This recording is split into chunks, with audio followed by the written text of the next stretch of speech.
Kumasta Po. Wow. Did I get it right? Yes, ma'am, you got it right. It's unfortunate I don't see all of your faces, but give me a thumbs up if I'm getting it right. I just learned these phrases yesterday on Google. Magandang umaga, good morning. Ako si Huyong. So just refer to me as Huyong. So I know that I've been listening in on the sharing as well, and there has been so much learning, I'm sure, on your part. Okay, let me just maximize the slides a little bit. Right. So as what I can hear from our past speaker, and I'll be reinforcing many of her points, she sounded as if she was talking about pedagogy, but actually a lot of what she's saying is also about assessment.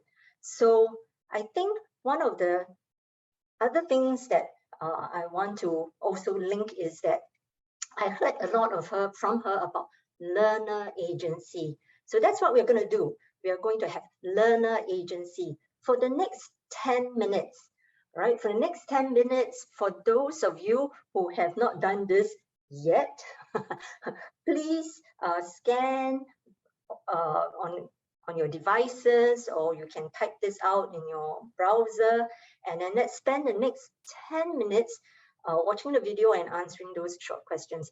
For the close to 39 of you who have already done it, you know what? Learner agency. You could try those 3 questions again and see whether you got it right. You get a better score, or you can get an eye break for 10 minutes, or you can hang around in the chat room and ask me questions. All right, so let's have 10 minutes. At 10:15, we will adjourn back together again, right?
2 more minutes, colleagues, 2 more minutes.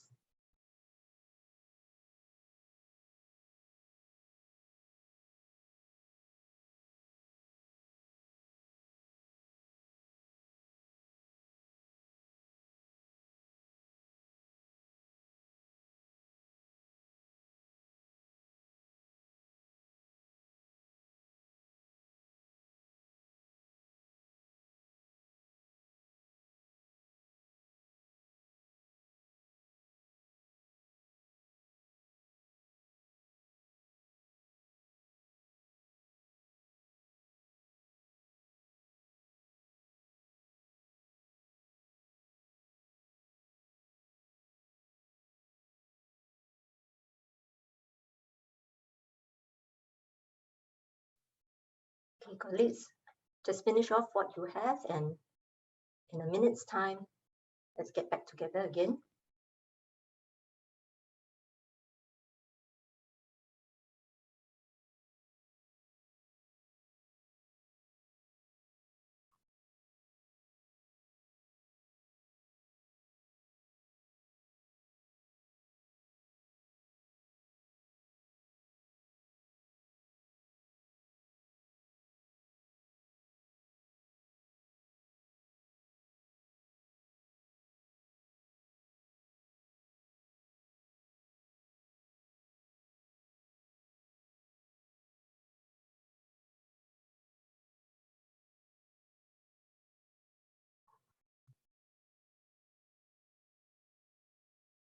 Okay, hi colleagues.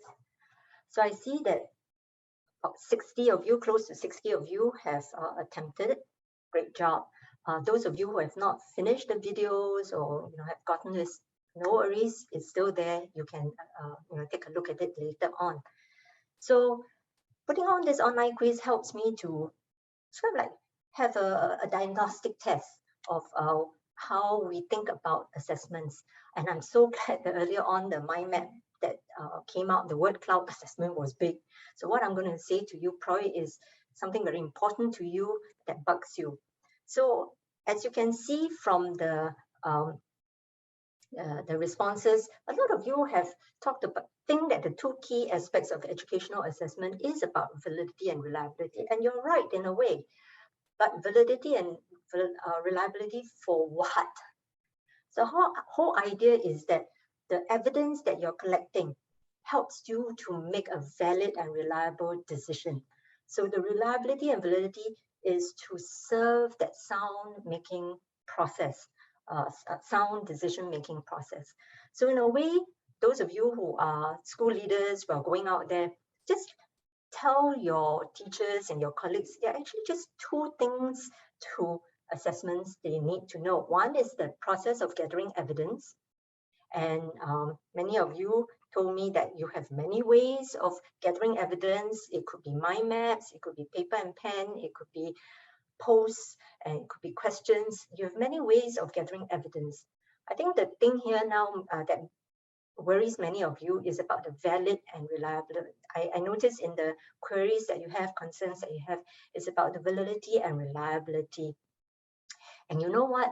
Actually, mind maps are incredibly yield very good, valid, and reliable results. I have one master's student who spent 4 years of her life just trying to establish that.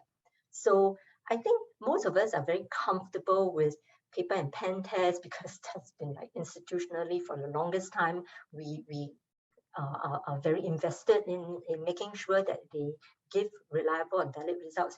We're not quite sure about these other alternatives. So it's just to assure you, mind maps can give reliable and valid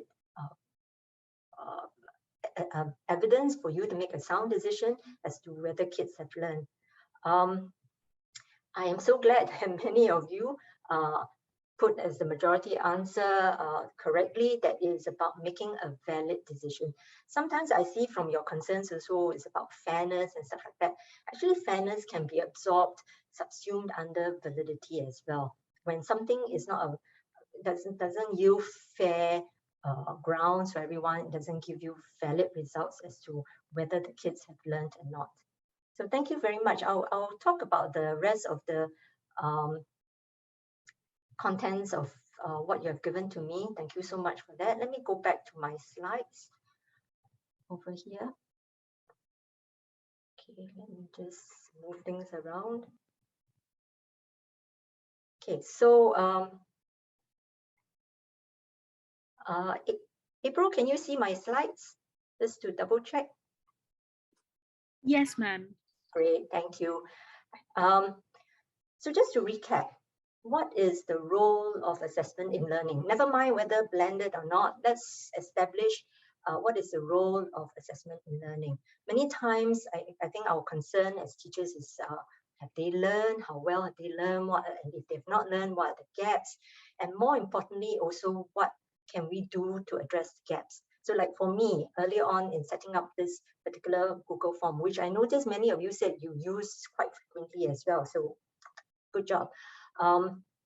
Is for me to then decide, okay, all right, there are some things I need to clarify. And so as a teacher, I can address the gaps. But I do agree with our former speaker, earlier speaker, that again, as we go along, we want to think about setting up those processes where kids can identify the gaps themselves by the things that you put in place, the resources, and then what can they do to close the gaps themselves.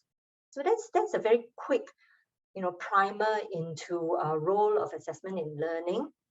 Then this whole thing about the blended context. So speaker earlier on had, quite comprehensively talked about blended and the various components and stuff like that. So it remains for me to highlight the assessment part of it.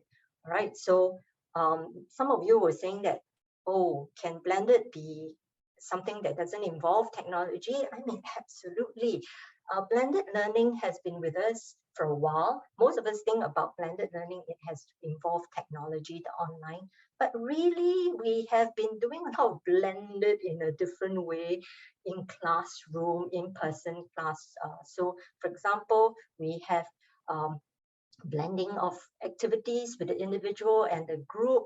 For example, if you are as old as I am, you would know about cooperative learning strategies where you get kids to do some things on their own first before they come to class, or in class, they can be doing individual reading, and then after that, they get into groups to think, pair, share, or round robin or whatever it is. So in a sense, that is to me also blended learning. But of course, now with the fact that we have online, there are other things that we can do. And even with online, there's the asynchronous and asynchronous, which our previous speaker did talk about. I noticed that a lot of your concerns have to do with Wi-Fi, connectivity, access to devices and stuff like that. So I guess maybe asynchronous may be challenging, but perhaps asynchronous will be better. So an individual on an asynchronous platform, so that way, even if the Wi-Fi goes down, it's okay, they can come back, they can pick it up later on. So one example of asynchronous online individual is what you all were doing previously. And so what would be the advantage of such a platform? Please, as I go along, I forgot to mention this, please type into the chat box any questions or any input that you want to share with the rest of our colleagues here as well. So one advantage about asynchronous individual platform like this using Google, as I'm sure those of you have used, is you can put in the instantaneous feedback. So our previous speaker talked about how teachers are overwhelmed, and one of you commented also, how can we do this with a large class? Well, with this, where you have already put in the answers and the response and the feedback, that helps to manage the size, and that helps also to advance the learning of your students without you physically there. Right? So there are certain advantages out there. I invite those of you who do use Google Form quite regularly. I see that probably like 70% of you do make use of Google Form. Please type in the chat box how you feel that has been an advantage. Do that while I continue. But you know what's the other Excuse me, thing? ma'am. Sorry? I'm sorry to interrupt, Yeah. ma'am. Ma'am, kindly maximize for the presentation. Oh, yeah, it is maximized already. Is this There, better? better. Thank you. Ah, okay. All right. Yes, thank you so much. Just let me know if, you know, I want this to be a good experience for you as well. So please type in the chat box and say any responses to me, or just unmute yourself as was done here. I want to point out something that one of my students said when I use such flipped classroom teaching. She said that, you know, putting all these videos and like the one that you watched, and then when I'm not sure, I can go back and re-look at it. You know what? I felt that I don't have to feel stupid again in class. And I thought, what do you mean? See, because in class, once something has been said, it just vanishes into thin air. I might be, you know, a little bit slower. I mean, I was thinking of something else. I couldn't catch what you were saying. And then after that, I'm lost. The train is lost. While for something like this, where the resources are packed in there for them to easily access and to think and to mull through and to be reflective and metacognitive, you know, it makes students feel that they are in control, right? That they don't have to feel stupid because everybody else was faster than them, right? So I invite some of you all to, if you this is what you share and your experience of your students learning as well, please type in and share your experiences in the chat box as well. This is an audience participation kind of thing, all right?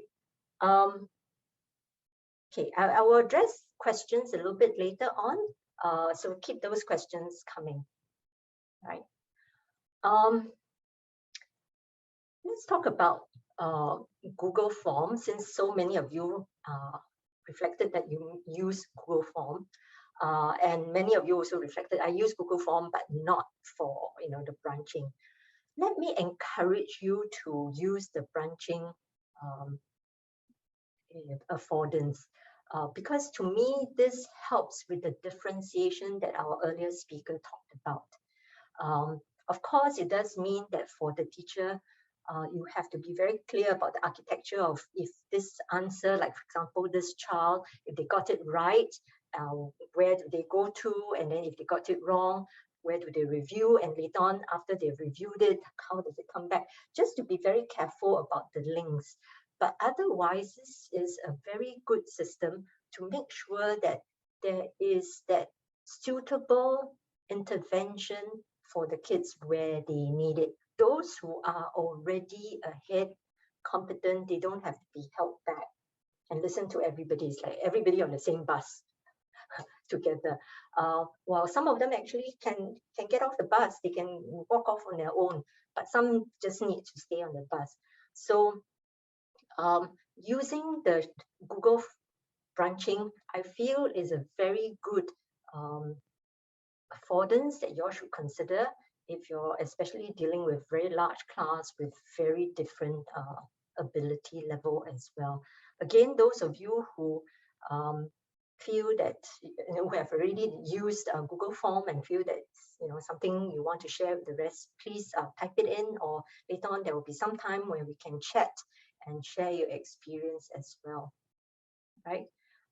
The next one here is about times when you can use it synchronously. I mean, assuming there's good Wi-Fi, stable, and that there's devices for maybe not everyone, but at least like a group.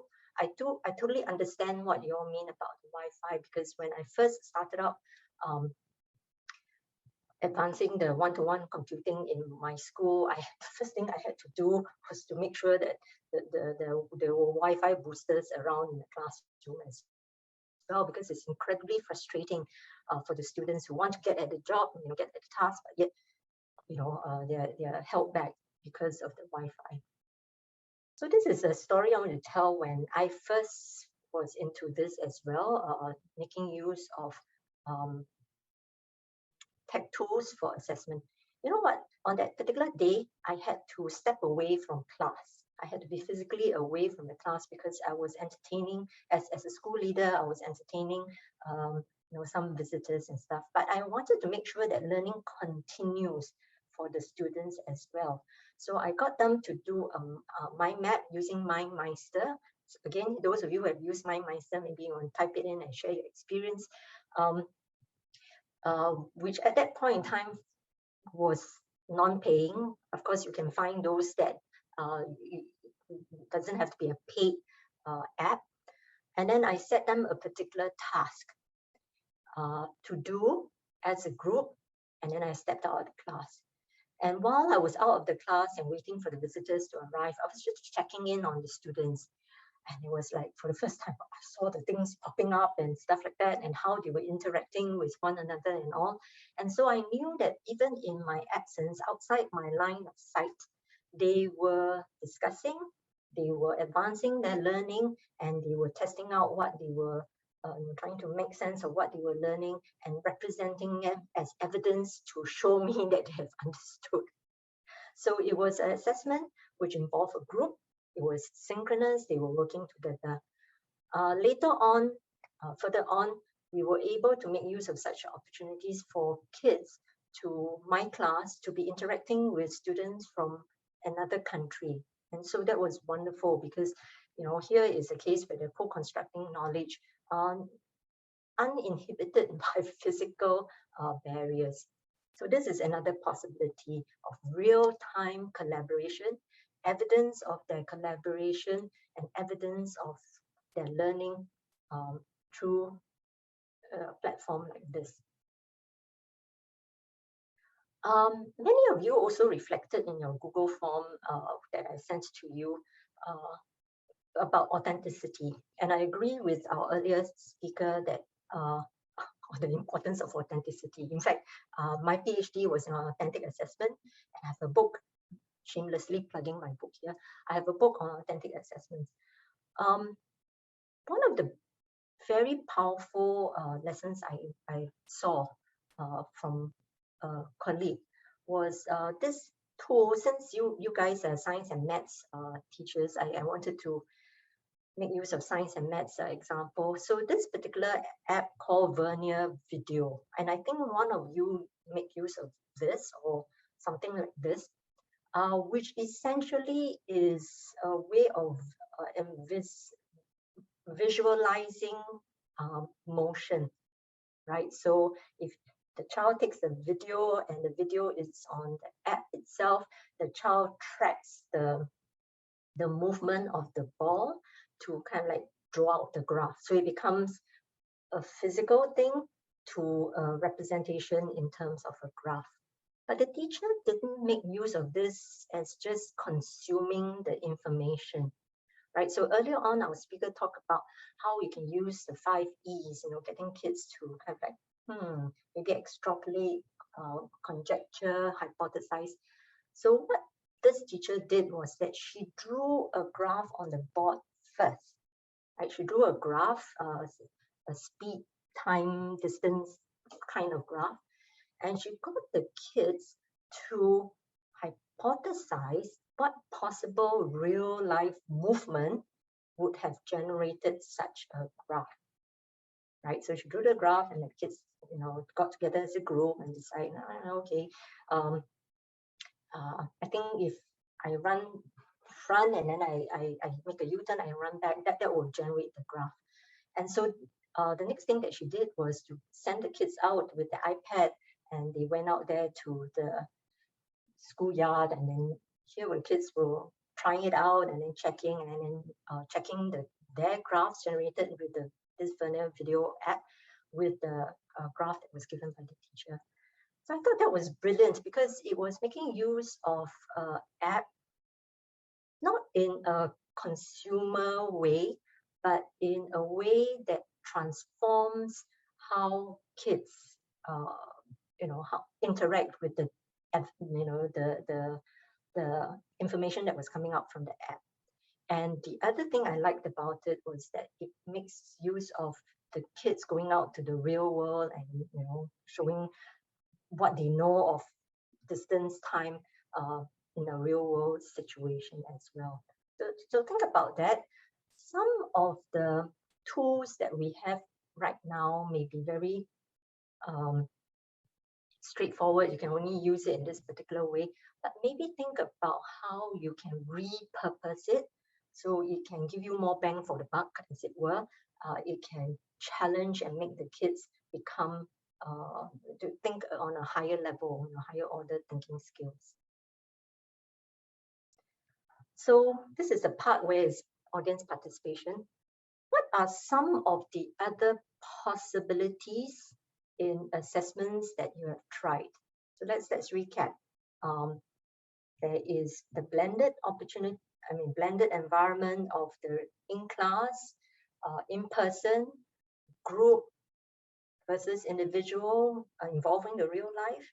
There is also possibilities of blended with the online, and it could be either asynchronous or synchronous. So let's maybe unmute ourselves or type in the chat, what are some of the other possibilities that you all have used in your own teaching? I'm going to stop share here. I was hoping to see everybody's faces, but anybody who would like to share?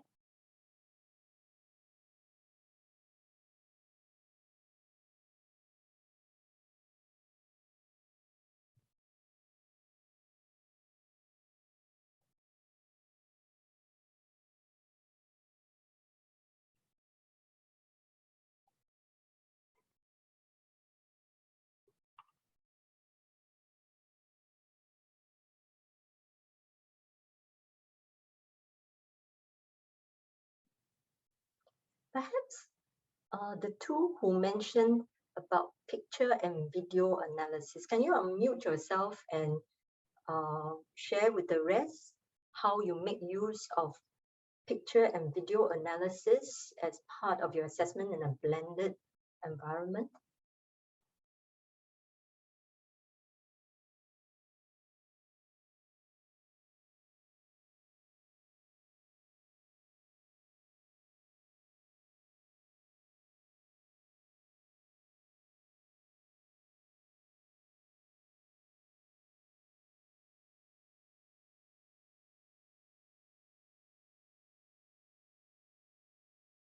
Or if not, then Wilfred, will it be okay if you share how do you use case analysis in a blended environment?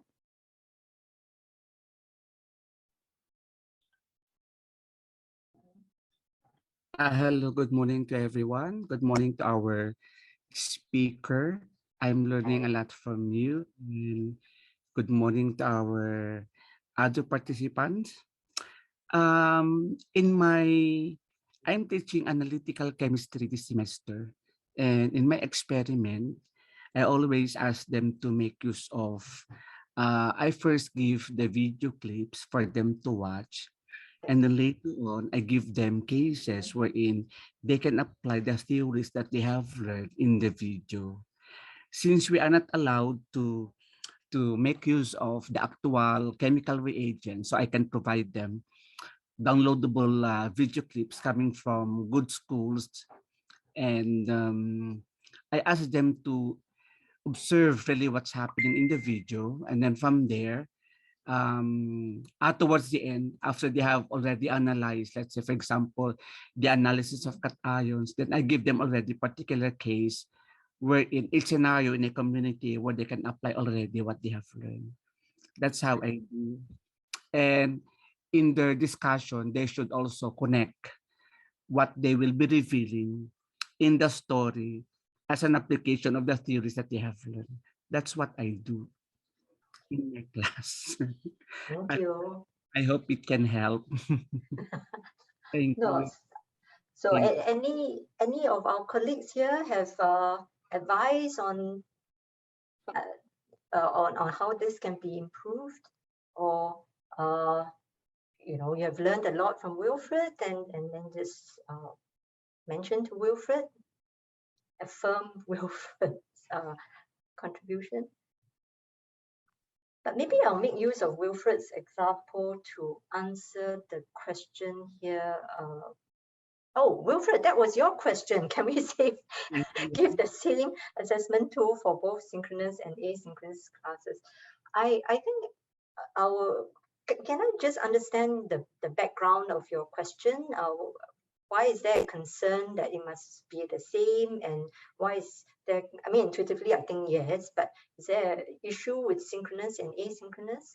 Yeah, because sometimes during school holidays, we give them of course, we are scheduled for asynchronous class, and then later on, it will be asynchronous classes of the same topic.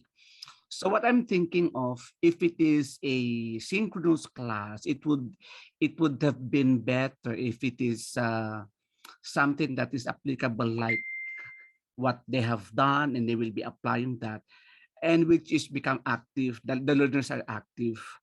At the same time, on a asynchronous class, the students are active, but this is not within the observation of the teacher. That's what I mean. Now, for my own thought, will there be, I mean, what I'm thinking is it fair that I should be given the same tool on both classes, wherein the other one is very active, the teacher is very active, the other one is the teacher is not active, the teacher is passive. That is what I'm thinking. Or will it differ that because in a synchronous class the teacher is more active, and therefore the class is more alive, and therefore the class has more input as compared to the asynchronous. So can I give the same assessment tool, ma'am? Yeah, so if you go back to what assessment is, which is gathering of evidence to make decisions, I think what is troubling you right now is the quality of the evidence that's coming in. Because if it's asynchronous, it's outside of your line of sight, you don't know what's going on. Some of you were mentioning that, how do I know if they're not referring to their books and stuff like that? And so, you can't see things, and so you're a bit worried about the validity of what you can infer. But there's another aspect of what assessment is, which is to make a decision. So what is the decision that you wanted to make from that particular assessment in itself? If it is just to advance their learning, just to give them something to be helping them to be kind of like provoking their thinking, it is of a low stakes nature such that it would not be their marks on it, and then they will suffer the consequences if they get low marks and stuff like that. It's a low stakes decision, it advances their learning, then I think that there should not be a problem, whether it's synchronous or it's asynchronous. Yeah, so I would always go back to our definition of what assessment is. That is the quality of the evidence, and what is the decision that you want to make out of it. Does that help, Wilfred? Yes, it does. Thank you so much, ma'am. Thank you. For the input. Thank you. I welcome anybody else who has things to share as well. So thank you. There is one that is mentioning here about peer critiquing. I agree that in many cases, getting kids to critique each other's work is the highest, is very good evidence of high order thinking. Because for them to be critiquing, not just giving comments, we're not talking about peer comments, but to critique means they will have certain principles in mind, they're clear about the criteria and standards, and therefore they're able to critique each other's work. That is very good assessment. Even here in Singapore, the ministry is moving away from talking about teacher assessment literacy to be talking about student assessment literacy. So in other words, are students so clear about the assessment criteria and standards, they're able to help each other critique each other's work. And an online tool discussion board where they can be peer critiquing, to me, it's very powerful. for a simple reason that sometimes, especially if it's anonymous, it gives them the confidentiality, the anonymity for them to be critiquing. There is also that, especially if it's asynchronous, that additional advantage of rewarding reflective learners. I think in class, we always, the squeaky wheel gets the oil. The one who answers or whatever it is, we pay attention to that person, or the person who is disruptive, we pay attention. The person who is the student who is more reflective, who needs a little bit more time to think about it, sometimes get relegated to the back. But asynchronous forum discussion privileges the thinker, the one who says, wait, let me think about this, let me reflect upon this, and then put my 2 cents worth in that, right? So thank you to the individual who, thank you to Choke Farrer who mentioned this. Yeah, thank you for, yeah, I was wondering about this ink no. We have a bit of time, So Crisanta, you want to unmute yourself to explain what is this ink no? Okay, good morning, everyone. I'm Crisanta Ocampo from the Philippine Normal University. Actually, I'm handling courses such as PCK or strategies and assessments. Daily, when we have the synchronous class, we're using this add-on PowerPoint presentation and add-on ClassPoint to PowerPoint. I am making tests like multiple choice, and students can right away interact, they can participate, they can give their answers, and then it could be checked right away. And then for the teachers, meron itong CSB, or what we call the table of the numbers answered correctly. So this is just one of the ClassPoint by InkNoe. And then we have also the image upload. We have the word cloud. We have the survey and all the rest. And it is a very interactive one that everyone could participate. And at the same time, a two-way checking, meaning if they are there, calling them by pick a name. And then if they are there listening, they could right away answer my question by chatting it as part of short answer. They will put it on the slides kasi it could be seen right away by me and of course the other members of the class. This is an application, ma'am, that it is an add-on. You can just download the classpoint.io. I'm sharing this to everyone kasi this is what I'm using in my synchronous classes and also in asynchronous one. If they have questions, they could submit it right away. Ano pa nga ba? There are so many interactive quizzes. You can also measure their active participation because of the leaderboard, who would be the top 6 or the top 3, and a reward given to these students who made very good in the day's recitation. Classpoint.io, ma'am. Thank you po. That's all. Thank you. Thank you, Crisanta. And that's what I wanted to hear from you all, that I want to affirm that some of the things that you all are doing are really great examples to the rest as well. So I noticed that you're using InkNote. From some of the responses, you all tell me you use Quizlet as well. There's also Pear Deck and a number of other apps that you can do this kind of things where to just make sure that the kids are actively engaged in the learning as well as a way of making sure for yourself where they are at. So I guess I want to make the point here is that, when people think about tech tools in assessment, they often want to find tools that can do the kind of things that you're concerned with, which is, find out where the kids, where their gaps are, and whether they are learning, give them a grade and stuff like that. But I think what we should be thinking about as well is to think about how we can make use of some of these tech tools to do the things that we currently can't do very well given the constraints.